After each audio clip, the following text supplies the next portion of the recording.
Hello and welcome to Pest Perspectives episode number 67, not 76. I've got it right there. Just so you know, if you missed the announcement last week, Pest Perspectives is now sponsored by the Powered Now app software. They're a job management software, so you can schedule your pest control jobs, any kind of jobs, do your invoicing. It's a great tool. I'm currently testing out their new, and I know everyone's going to say, you said you'll never do it. I'm testing out their AI assistant. So say you miss a call, the customer will talk to the AI. I am paying for that. It's not a free trial. I'm paying for it. But yeah, we've had one customer so far. So with that, if you're busy, it's wasp season, so it could become useful. It could. So we'll have to see how that's going. But yeah, thanks for the sponsorship of Powered Now. It's helped pay for this software for a year. I've got a new camera stand, so it's not on top of the monitor now. It's positioned right. And I've got one of these DJI mics I have. So we've upgraded a little bit, we have. But yeah, thank you to Powered Now and the team over there. So this week, we've got on Alex Whelan from Tender Pro Consultancy. How are you doing, Alex? Good, Shaun. Good, Shaun. Thanks for having me. Thanks very much. Good to hear. See, Alex is one of these people with meetings and teams and that. You get these people that come in early, and then you get these people that just jump bang in, and he's one of them. You're the first one that done it. Straight in, no message. I expected it because when I had a meeting with you last week, you were straight in there one time. Yeah. So for people that don't know you, who are you? What do you do? My name's Alex, as you know. So I was in pest control or around the industry for a long time, and after sort of just around 15 odd years, I've sort of diverted into a sort of a new realm of tender consultancy and helping not just pest control businesses but all sizes of business with tenders. Okay. That's the very, very quick version. Okay. That's pretty much where we are today. Oh, that's good. So how did you first get involved in pest management when you first started in the business?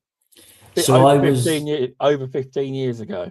Yeah, so I was part of it. I'm a bit like yourself, Shaun. So I grew up within a pest control business. So my family ran a pest control business. So my summer holidays weren't sort of out playing football. They were doing loft clearances and putting hands in holes and going, oh, there's nothing there. And, all of that good stuff that pest controllers do. So I left school and, I tried a few things, but always fell back into pest control. So I sort of assumed that role, started off in sort of like a business support role. Okay. And then when I sort of got into the driving and stuff, we were part of a franchise sort of organization as well. So I always, sort of fell into that, it's like running the business. You, 1 minute you're the salesperson, next minute you're the technician, and then you're ordering stuff. So I was within that organization and I was sort of doing bits of everything. So we then sort of went into franchise and I assumed this sort of sales, business support, franchise management role. I didn't have a choice. Pest control chose me, as they say. That's good to hear. That is. Were you ever in the field? Yeah. I was in the field. I wasn't very good at it. Hence why I always sort of fell back. It was a technician and done all my RSPH level 2 and all that sort of stuff. It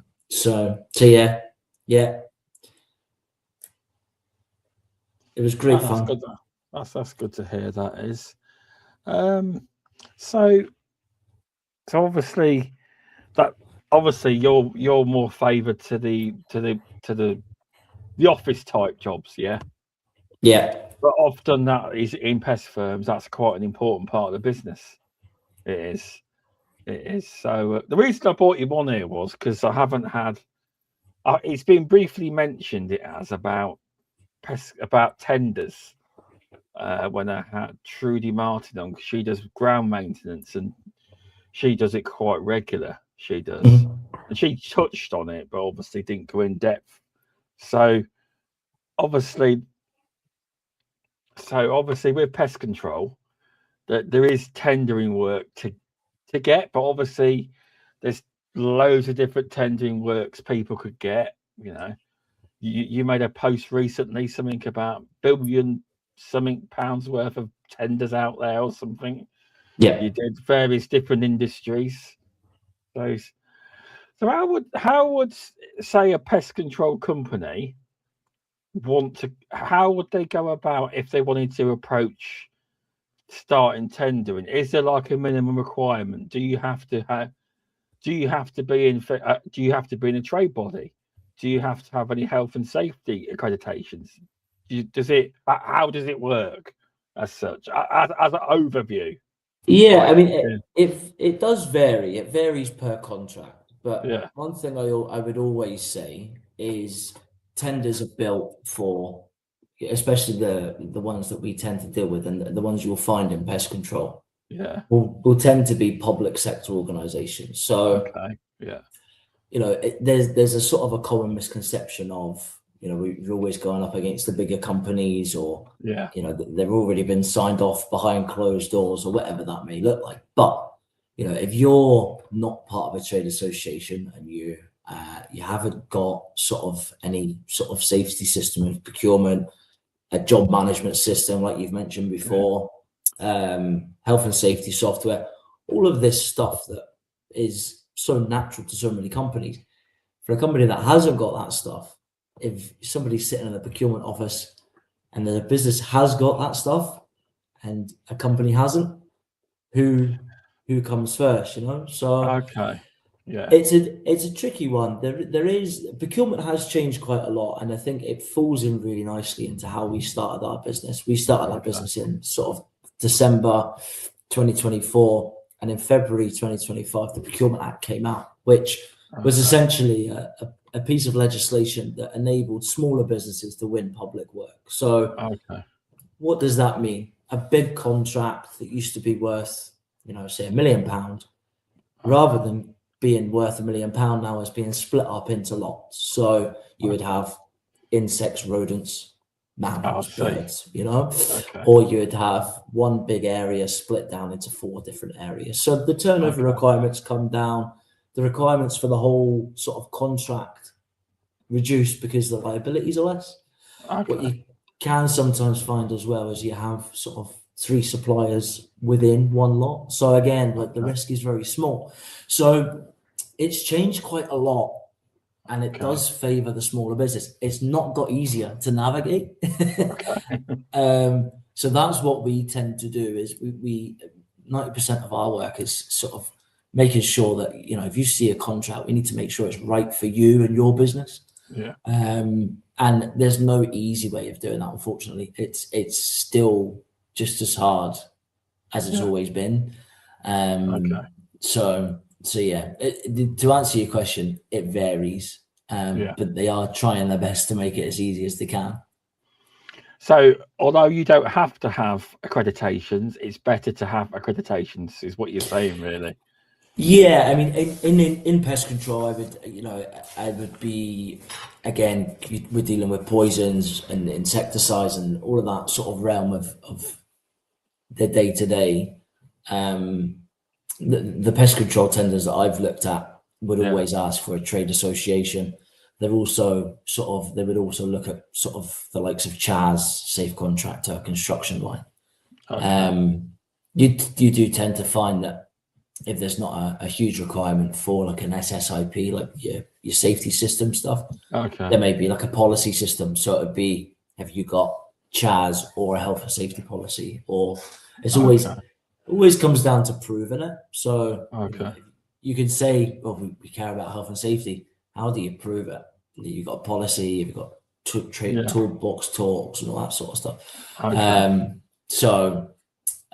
But yeah, accreditations, associations, absolutely, it needs to be ticked off, I would say. Yeah, I mean, I would say, I mean, I don't know. I mean, I would say that in general, I would like to think that people are looking for, in general, even if you're looking at work at home within around your house, I'd like to think, because people don't tell you, but I'd like to think somebody looks you up and finds out what you've got, etc. Because it can be done easily. I think people look for more like trade bodies, whether that's, I don't know, MPTA, BPCA, whoever the trade body is, or even CPD, basis prompt, British Press Register, BPCA do it as well.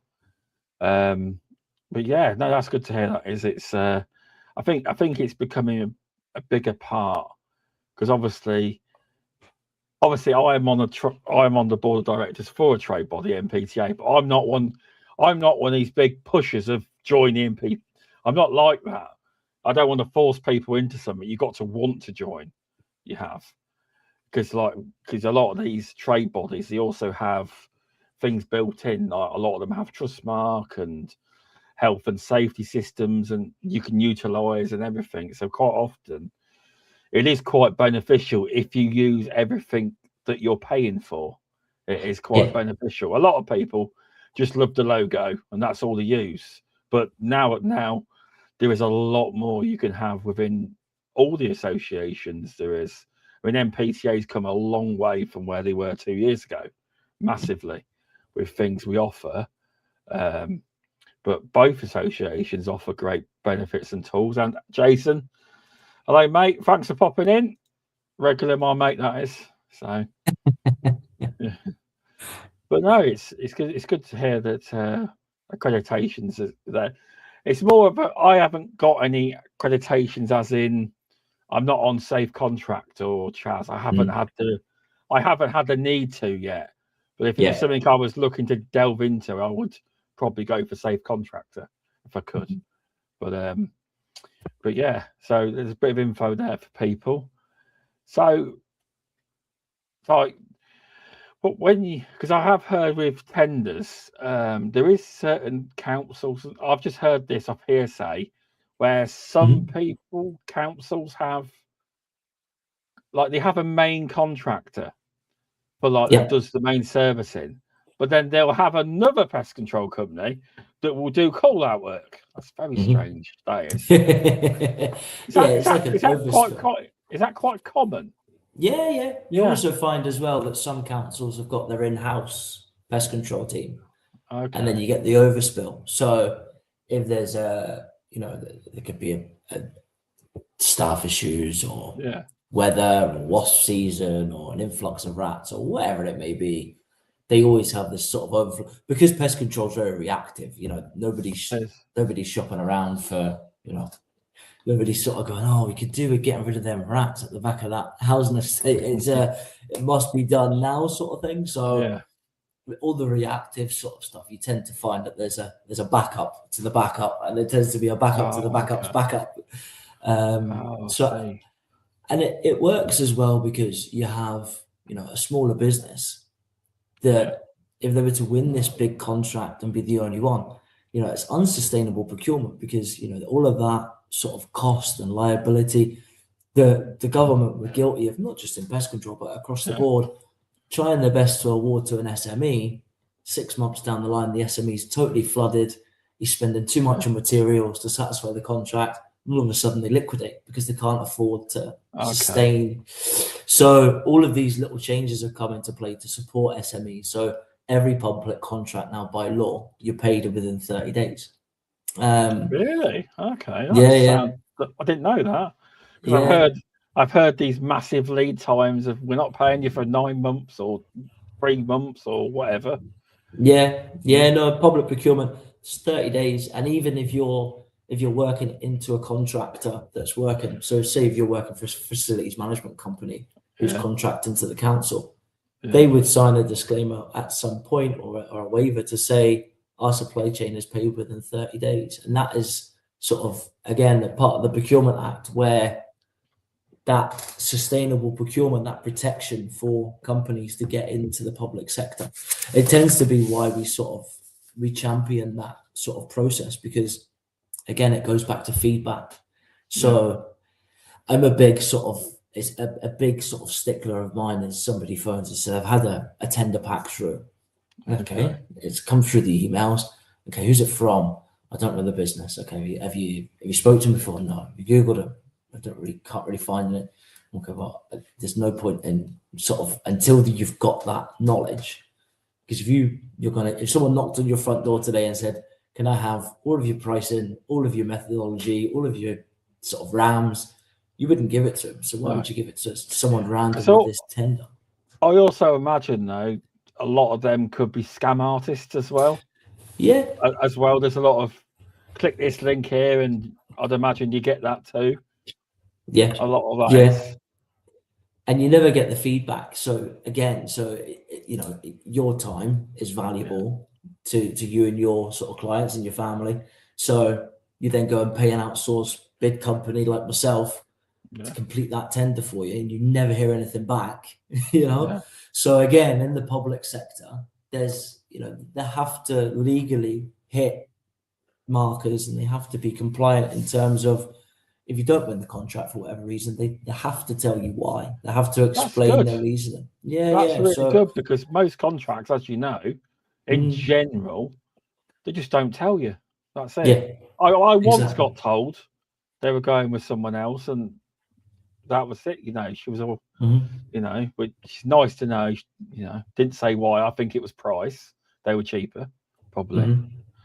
So obviously, that also. So you're saying that they have to legally tell you.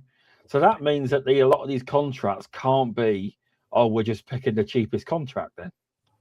No. And again, it comes down to your bid, no bid analysis is what we would call it. And it's like that beginner. So it will always tell you what the scoring will be. So if you're looking at an invitation to tender, it will say the quality submission will be 50%, the price will be 50%. So if you score first on quality, you get 50 points. And if you're cheapest, you get 50 points. That then makes up your scoring. So on the back of that, at the end, you get your debrief letter, they would call it, and you would see that you scored X amount on quality, X amount on price, and then you get that more in-depth feedback to say you've covered all of these things, but an explanation on X, Y, and Z would have helped your submission. So there's always that we've lost, but we can now improve our bid for the next time, not just let's throw something at the wall and hope it sticks. That's good, because you can obviously learn from it and try and improve for next time. Yeah, you can. Because I imagine that when you do start doing it, you probably don't get any because you're not used to doing it. But it is good though how they're opening up to SMEs, because obviously I just presume tenders were for the big boys. I'm guessing that's what it is to stop, so it's not kind of a monopoly on multinationals, basically, I would imagine. Pretty much, yeah, because it didn't work. It didn't work in terms of the big companies, sort of in the public sector, you're not going to be paid a huge amount of money. It's not these massive break the bank contracts, but they're profitable and they're good for sustainable sort of growth. But it didn't work because you had a sole supplier or two big boys who would be flooded, or like I said earlier, like in terms of like a sustainability point of view, it's easier to have 3 local suppliers in the area than have one huge supplier doing that housing or whatever it may be contract and the rest of them. So it just didn't work. And again, it's not just in pest control, that's across the board. So what I would always say to anybody starting out is look at frameworks and what they call a dynamic purchasing system, and sort of pinpoint the big ones that you in your local area, but also the smaller ones, and not make you a millionaire tomorrow, but you may get a few reactive jobs which will then build into something bigger, and then you're building that relationship for the day to come and say have the big part of the contract. Good to hear. That is, you've got some good feedback on here from Fred Robinson. Oh, he's too kind. Great to hear Alex on tenders. Top man, great company. I paid him to say that. Did you? No, I didn't. I know you didn't. I know you didn't. We will meet one day. We will meet one day, Fred. I'm sure I'll see you at a Pest event. Go Pest Tech, and I'll be there. I will.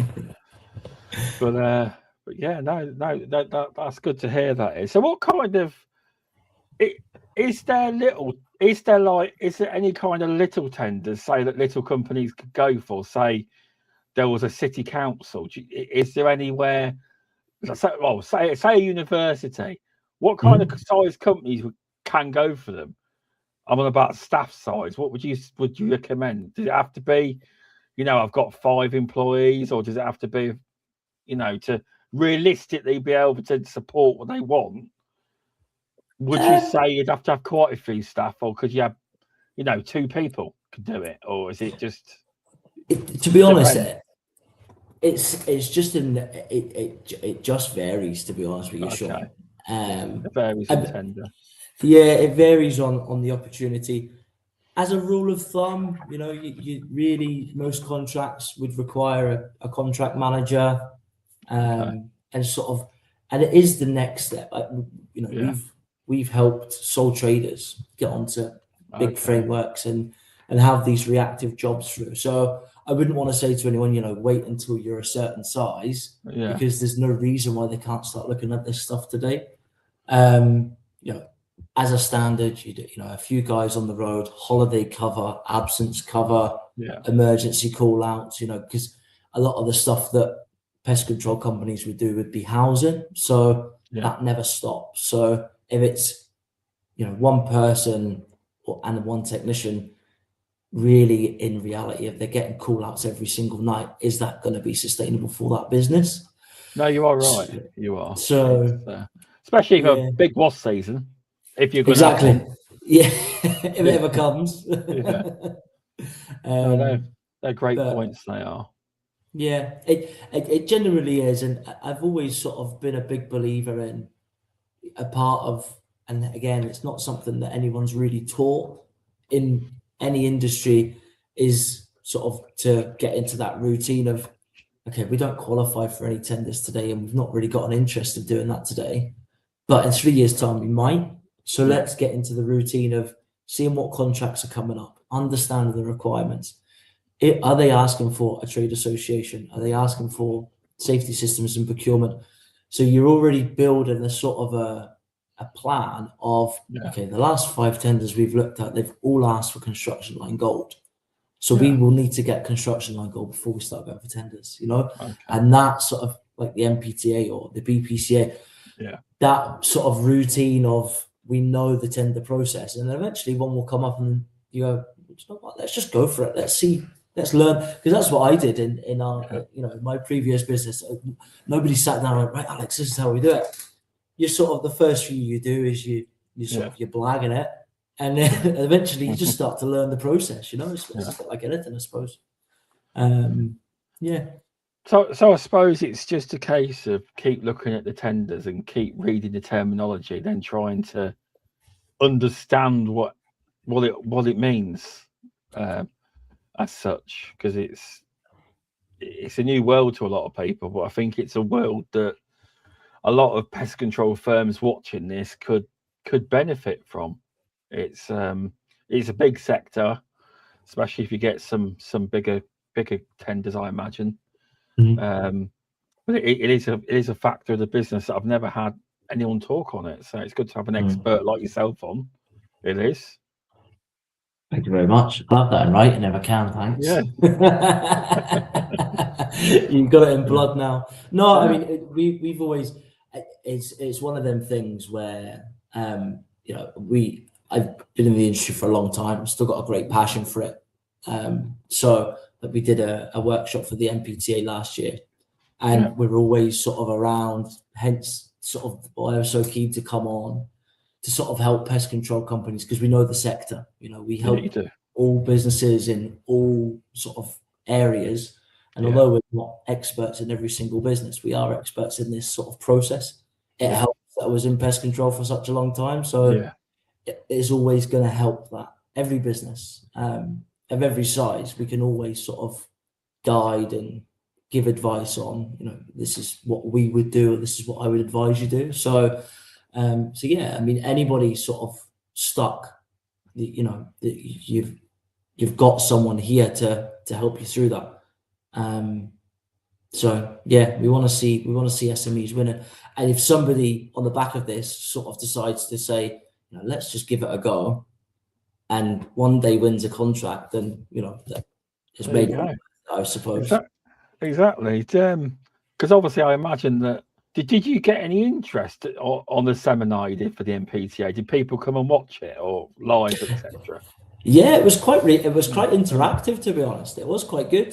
That's good to hear. So, and kudos to sort of Kevin, because he sort of just gave me a, do what you got to do type, So, and the people that came on stayed connected on LinkedIn and dropped messages and, can you help me with this, or what does this mean type thing. So, I mean, anything like that. And I think everybody is interested in tenders at some point. It's just how relative it is to them at that time. So yeah, we were actually down in Birmingham a few weeks ago, and somebody who was on the podcast, we were exhibiting at the NEC. Yeah. And somebody walked past and said, I've seen you on the MPTA. How weird is that, So that's good. I mean, there is a page on the website. It does say to people, if you want to do this with yourself, it says register your interest. Yeah. So it is there if people want to actually see it on the website, and it is there. It is, but that's good to hear. You had quite a bit of interest on the seminar thing. That is, it's good to hear there is some interest. Do you see any big mistakes where pest control have made mistakes? Has there ever been any mistakes where, say, some pest control tenders have gone wrong because they've got the contract and not read it properly? As such, has that ever happened? Not so much. It brings me on to something which I sort of anticipate on every sort of question I get. Sort of one of these interactions is AI. Right, yes, there is that, yes. Because we chatted about that on our call on Friday.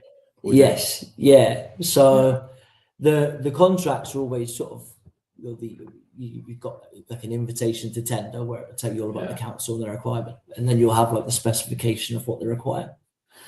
What we have seen in the past is somebody's gone into an AI software, copied the question, put it into AI, and not read what they've copied and pasted back into their submission.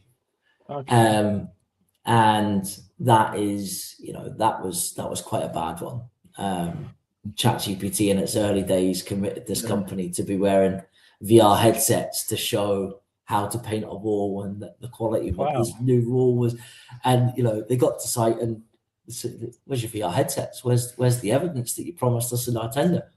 What? So it's, you do see them and you do sort of wince and go. Very unique though. I bet they thought if this was real, but VR headsets. That's innovation. Yeah. So, but yeah, that sort of stung them quite badly in the end. But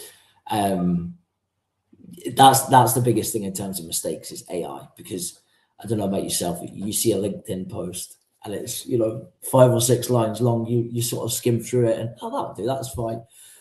Or you just don't read it. And in that case, when you 10, 15 questions of 3 to 4 pages of A4, somebody's just rushed it in, and it's always the same old thing. It's a hard deadline. So if it was the 30th of June, you'd worry about it on the 25th. Somebody's rushed in, thrown the tender in, and just not thought about it. So, I think AI is a strength that we all need to use, but it's just protecting yourself and double checking the mistakes, because they can be quite costly in the end. They can, because it can go into delusional mode. It can make you sound like, as you say, our team will turn up with VR headsets and everything. Yeah, it goes back to proving, and that's the way we would always sort of write a tender, is prove it. So, we take health and safety seriously, or we care about the environment, prove it. And ChatGPT or AI will never be able to prove that, because they haven't got that knowledge base. So you would I imagine that I'm sorry. Imagine that is that a part of some contracts being, say, having environmentally sensitive things as part of the contract? Is that part of? I imagine it is though now. Green sustainability. Is that like digital? Like I don't use paper, I use digital. Is that supposed to be more sustainable? Isn't it? Yeah. So you were digital reporting, ULEZ vehicles, electric vehicles, that realm of waste, Right. So I think it was one of the provider, and I can't remember who it was, were on deliveries, were picking the boxes back up and taking them back. So they were reusing recyclable, the boxes. I can't remember who that was. That sort of realm of getting rid of rodenticides, insecticides, that sort of waste piece, solar panels, green energy, all of that stuff, that all falls into sustainability in the environment, even down to the point of paying people and stuff like that. Yeah, because I applied for a grant through my council. I'm in the Think Rutland Business Scheme, and we had a £2,000 camera, a drain camera. I've got to start pushing work to try and do it actually. But the point was there was a sustainability bit, and the guy knew what to say. And he kept saying he was trying to egg me in the right direction. So what would we do without the camera, Shaun? We'd have to dig the drains up. There you go. So you don't have to dig the drains up. And I put, well, you could also find out if there's any leakages into the soil. He says, yeah. And he basically perfected it with me. So the wording got to the perfect point. And I did get it, but there was a lot of that in there. Sustainability and the environment. And he said, I said also where sometimes we say there was an issue, instead of using, baits, etc., aloft, we could just check if there wasn't, if we knew they definitely weren't in the loft at the time, we could check the drains for breaks, etc. And technically, sometimes, not all times, you wouldn't have to use denticide. And, things like that, they absolutely loved. They did. That's what he said. He said they like this kind of thing. But he kind of steered me with what to say. Neron wrote it, but he didn't write it. He told me what to say and then approved it. Yeah, he did. Yeah. But the same guy also sat on the approval board as well. He did. Oh, really? Yeah. There you go. You all right, Jackie? Thanks for popping in.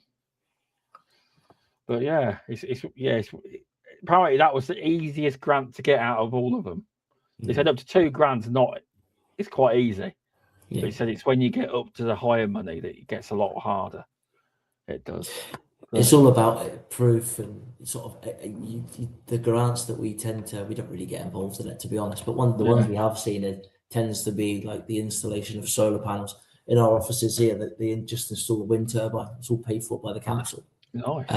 So it sort of it helps the environment, and even in like environmental comes down to how you affect others. So sort of we're not going to block the roads off when all the kids are walking to school, or letting rubbish blow down the street. All of them little things, where you park and how you park on the pavement, not parking on the pavement. These little things just tick boxes, So even just us talking, it's come from paper all the way up to getting grants for sustainable. So just us sort of spitballing ideas. Exactly. It's like people, you can listen to that. You can look at your local grants, but if you're in Rutland, that scheme is still going. But you have to be in the Think Rutland business scheme in order to get it. I've looked, they actually emailed out saying that is going. So I wonder if you can apply for it twice. I'm gonna try. There you go. No, I bet not. I think it's once. It is. But no, that's good to hear. That is. What else we got? It's a lot of questions. No, so we covered quite a bit. Is there anything else you feel that people could learn from tendering? Like, is there any other tips you could give people, apart from obviously contacting yourselves? Yeah, I mean, I would start again. I would always say to anybody starting out, is just sort of get used to looking at tenders. Like I said before, don't be afraid to ask questions on portals and register for different types of portals. Yeah. Most local councils will always offer you sort of support. Okay. There is sort of free local sort of publicly funded support out there. So it's there, and it works all the way through. Like I said, we help companies that have got no idea where to start, all the way up to companies that no longer want to employ a bid team, want to outsource that sort of overhead. Okay. So, I know we're very focused on sort of getting started and helping smaller businesses break into that realm. But even sort of mid-sized businesses who are comfortable growth but want to still get to that next level, we're still here to sort of help with that and support with that journey. The only thing I would say is that the use of frameworks and DPS systems now are more valuable than waiting for something to drop in that's going to be life-changing. So look up local sort of councils on gov.uk, look at framework agreements for your local councils, and because pest control will be slipped into that property management, sometimes it's bulked into cleaning and that sort of stuff. So there's loads of opportunities out there. So just keep your finger on the pulse, really. Yeah, I mean, suppose so. That scheme I mentioned, it is free business advice. So there is any business advisor. So if I was to say, I want to do tenders, he could actually say something like that. I don't think he's an expert in it, but he could help to a degree. Yeah. But because I listen to a lot. You ever heard of a guy called James Sinclair online? No. He's in the business world, and he does a podcast, and I've heard him help different businesses, and he helped a business up north that they liquidated, but it was pest control, and he was telling them what to do. You need to get into your tenders, get down your schools, get all this. That's right. I did hear that actually. Did you watch this one? Yeah, I did see. You watched that one, did you? I did see that. The thing is, the girl was lovely. I'd like to speak to her because she was so lovely. But I think that was the schools and stuff, weren't they? That was the one where she couldn't get over the small-minded. She kept going, well, and they made a buzzword, didn't they? An alarm. They did. Yeah. But I listened to that like 6 times. You just bang the phone and you'll be fine. Mm-hmm. But I looked it up, and they actually went under on limited company's house. So unless they may have just set up a new name, you don't know, do you? But yeah, there's such a wide variety. Like I worked for one of the bigger companies in the industry for a long time, and the variety of sort of customers that we had. Some of our biggest customers were stuff you wouldn't even think of. The police and the fire and rescue service and the government contracts, and they were our network rail was a huge contract. I've heard about them.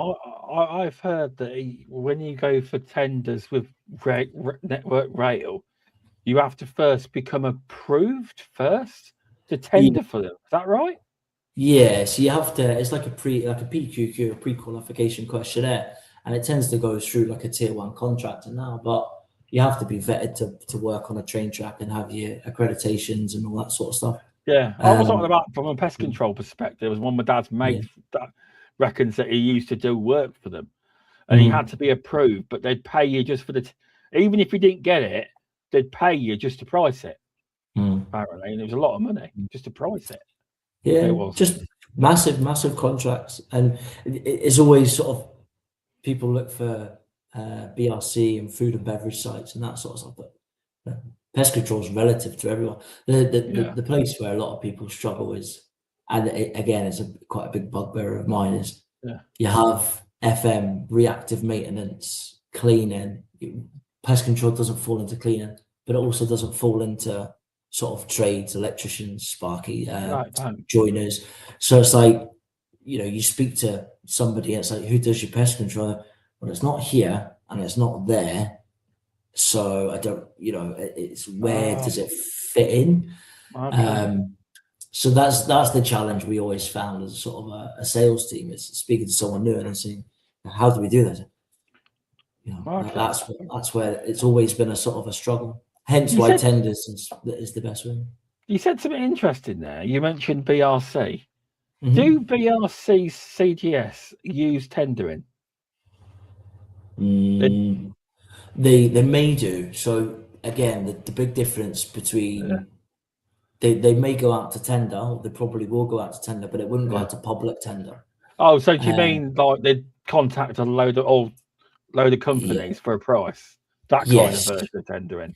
Yeah. So when you hear the word tendering, sometimes it's not the same tendering, is it? It's just they mean a load of different firms. They do.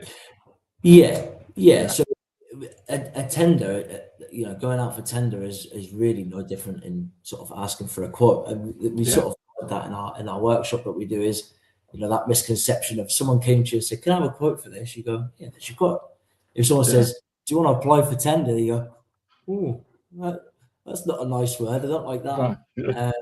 But yeah, I mean, BRC, they've got no legal obligation to go to tender, but they will have a sort of a list. And again, it's a case of being in the right place at the right time and approaching them companies and saying, when it does come back out to tender, could we be invited? From a sort of a consultancy point of view and helping companies, it's that sort of that open-ended, no legal obligation to sort of help you as an SME. But they probably would go out to tender. Yeah, I've got one to price soon. I've not got any, but it does interest me. Really does. I've got a client. I obviously won't say where it is, but like, it's one of the sites is just a storage place. There's no real accreditation like that, like BRC. And he said to me, "We're opening a new site and they're buying the building." And he said, "It's going to be a BRC CGS site." So he says, "I want you to do it." I says, "Well, I'm going to have to price for it." But it says the pricing's going to be a lot more different than this because, I just know I totally get it because it's there's high standards, etc. So I'll let you know if I get that one. I've asked loads of people for advice on it. I've had no end of advice. So if I get it, I'll be well impressed. I will. Sorry, a pigeon flying into my window. I was like, what's going on? Did you hear that? Did you hear the bang? No, I didn't. Amazing. I'm on a pest control industry podcast. It nearly smashes shit. Honestly, 2 wood pigeons just came flying out the tree straight into the window. There you go. Wow. Start coming through the window. Yeah, there you go. Right. But yeah, no, the BRC, it's again, I think it goes back to your association. It's having that somebody to phone and say, "What do I do in this situation?" Again, it's not just a badge on the van. It's having that sort of that phone of someone who's been there at some point, or somebody can say, "Actually, you're better to go and speak to them about this bit." No, you're right. You are because obviously a lot of this is all written down, so the rules are kind of. But it's a weird one because obviously I appreciate it is RSPH level 2 award in pest management. However, you read their official rules, it doesn't say that. But it's in the guidelines of some of the auditors. So, but in-house, it doesn't say that. So, but then I've got another document that says it is. So I'll go with that. You'd think, though, they'd have it in the official guidelines, what the actual qualification is, but they don't. No. So it's all interesting now. I really hope I get it because I think it would be cool. There's a learning experience anyway to potentially open more doors. I don't know, it can't be that difficult. Just it requires a lot more compared to the contracts I have. A lot more time on site, a lot more, a lot more paperwork than I'm used to. But I can do it, no problem. It's just a new challenge. It is quite interesting. It's a new challenge. It is. It shows a different world. Like you're doing sort of catch tray analysis and never done it before though, actually. So I can do it. It can't be that difficult. But I've had friends and people give me advice on it. But it is scary if you're a smaller business trying to do that kind of thing. But there is businesses that have actually built up over the years and were small 1-man, 2-man bands and built up, like shout out to Jacob if you're listening from Atlas Environmental. His business is specialist in BRCGS sites. And he actually done a podcast with the Beauties and Beasties, which on every Friday. and he was talking all about it. He said he started out, and he says they absolutely love it, but he had the experience. He worked at a firm that chucked him in at a deep end on a BRC site. He didn't know what he was doing, but he said I learned it through doing it. So you can do it and build yourself up. So I think it will only improve your systems. I suppose it's a little bit like tenders and your standard quoting reports. Exactly, because what you're saying with paperwork is this. He said someone asked him a question on it. It's like, what happens if an auditor asks for this document that isn't in the paperwork, all the specs, and he just said, I just put it in, then I get the document and I implement it to all the other BRC sites, every contract we have. So if it ever happens again, we're covered. That's what he said. Even if we don't need it, I'll put it in. Yeah. He says it just makes life easier. And that is exactly how you sort of, you just grow. It's no different to, someone phones you and says, well, can I have a quote for this? There's the quote, but there's also our RAMs, our accreditations, our case studies, our tests. All of a sudden, this customer, whoever it may be, a residential or a big customer, is sitting there, oh my God, I only asked for a quote, So stuff like that will only ever help you grow. And it gets you into a routine of, if your levels are up here, you're always going to be a step above the companies that aren't doing that. So it's always going to help you. But all the best with that. Yeah, definitely. I'll keep you updated. That'll be great. Yeah, it's been a few weeks since he mentioned it, but he did say to me on my last visit, he apologised and said, I'm sorry, but we are buying it. But we're obviously having to engage with solicitors, etc. I did go and look at the site, actually. I was driving past. I knew where the site was, you see. So I had a look at it from the outside. It's looking nice. Brand new building, though, it is. So good. So, yeah. You like that? Well, the good thing is as well, they follow your recommendations and stuff as well. Yeah, because he told me where it was, and he said it's a brand new building. I actually downloaded the for sale pack, so I've got the whole schematics, everything for the building. Because you can actually, because it's online, there's a pack you can download for that building. I just downloaded it and had a look. I told him he didn't mind. Yeah. But yeah, that's interesting. That is. But no, you give out some great advice. You have. Basically, don't be afraid, and because I have looked at some of the tendering, I couldn't find any pest control tendering, but I still had a look, and it is a bit of a minefield. It is, and a lot of the terminologies they use in it. You could use AI to find out what the terminologies mean, couldn't you? Absolutely, yeah. In fact, what I'll do, I've actually got a tender dictionary, and it grows. It grows, and what I'll do is I'll send you my tender dictionary, and it will have sort of all your abbreviations, and then just like a brief description of what that means. Cheers. And that'll help you through it. When you are looking for tenders, there's loads of sites out there. Rule of thumb, I always stick to gov.uk because that is live first-hand information. And what you tend to find is, like anything nowadays, you go into a second-hand site and you start paying a subscription. And I would always say stick to gov.uk, and then from there they'll then tell you where to find the actual tender documents.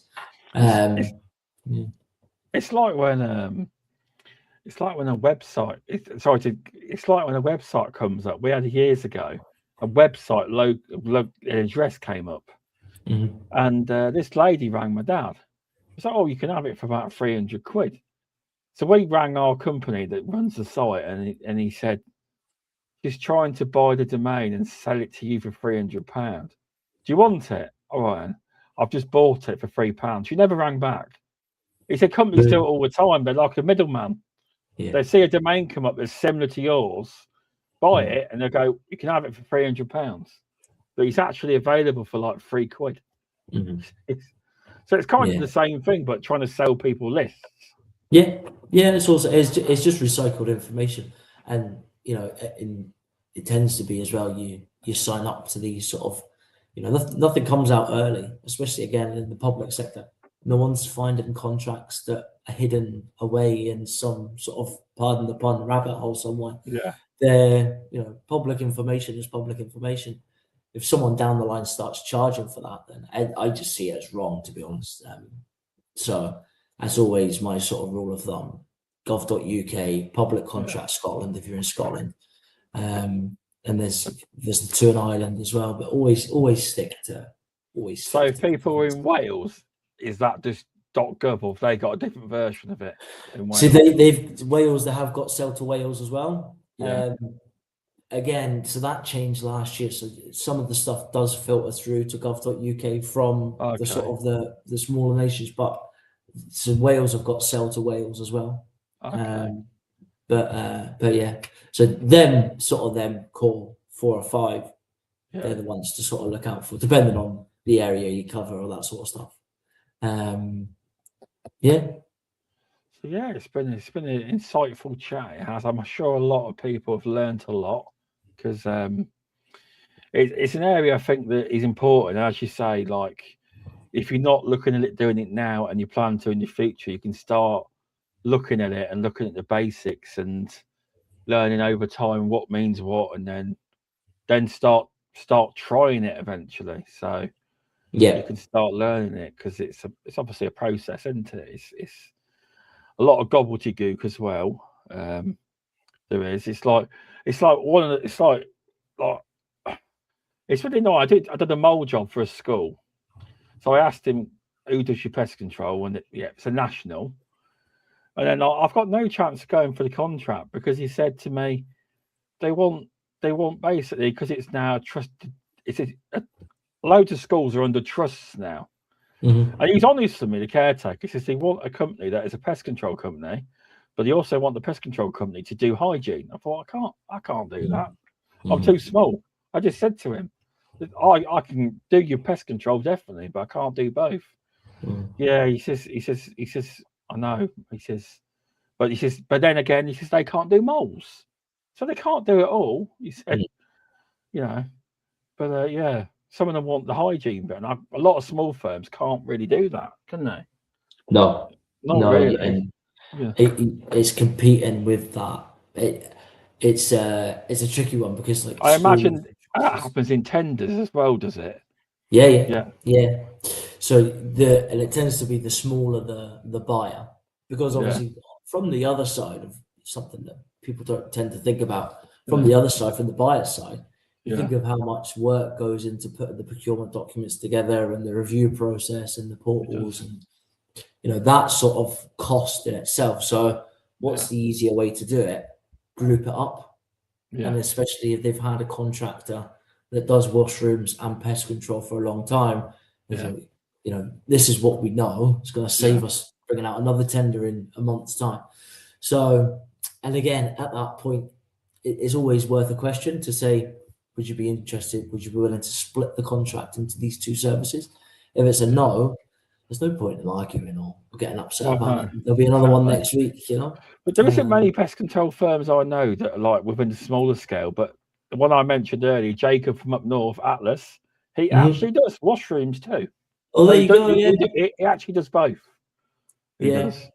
So there isn't many firms I know that do it within pest control that aren't like. Normally the multinationals, aren't they? Mm-hmm. They are, but he does that. So give him a shout, people. If you live up north, but yeah, no, they're all good points. They are. So, if anyone wants your services or help, how can they get a hold of you? We're very, very active on LinkedIn, so that's always the thing. We could visit our website with Tender Pro Consultancy.co.uk. That seems to be our two sort of main things. So we've got like a little calendar link. Welcome to book a meeting, understand the business, and get some honest sort of advice in terms of, this is where we think you sit in terms of, first of all, getting ready for tenders.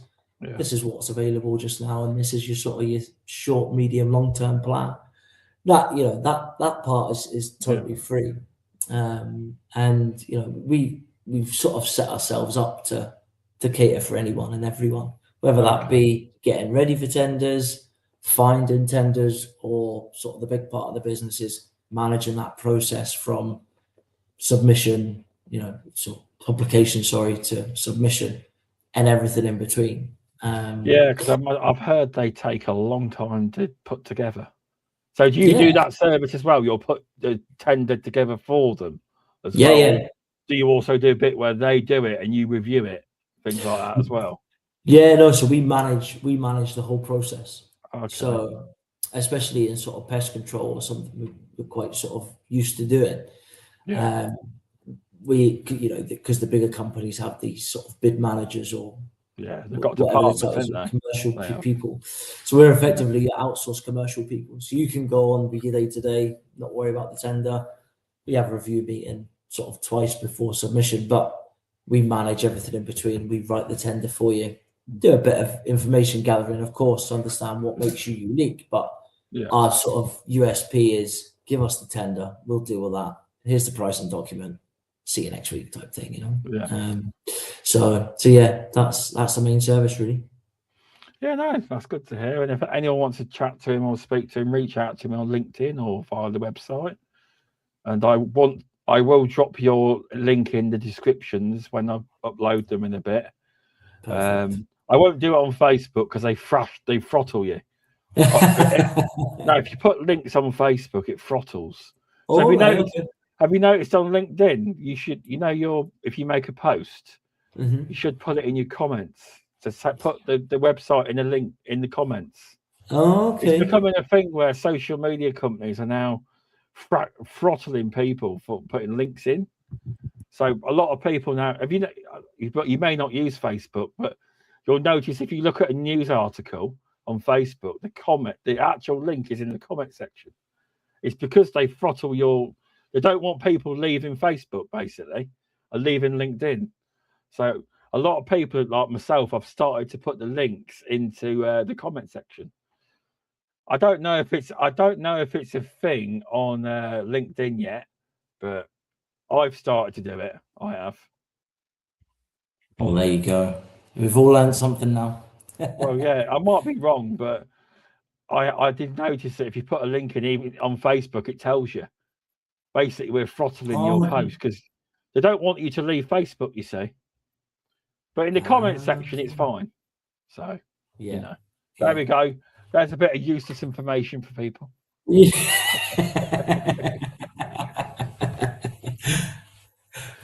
Oh, great stuff. But anyway,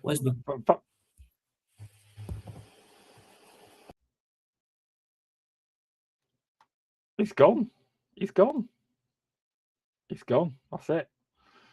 So it's gone wrong there. But yeah, thanks everyone for joining. Is he there? Hello? Can you hear me? Yeah, I can hear you. But yeah, I don't know what's going on. No worries. But thanks for coming on, Alex. It's been great. No, thank you very much. And I'll chat to you soon. Thanks to everyone for watching. And I'll see everyone next week. All right then. Perfect. Thanks, mate. Thank Thanks, you. Shaun. Cheers. Take care. Bye.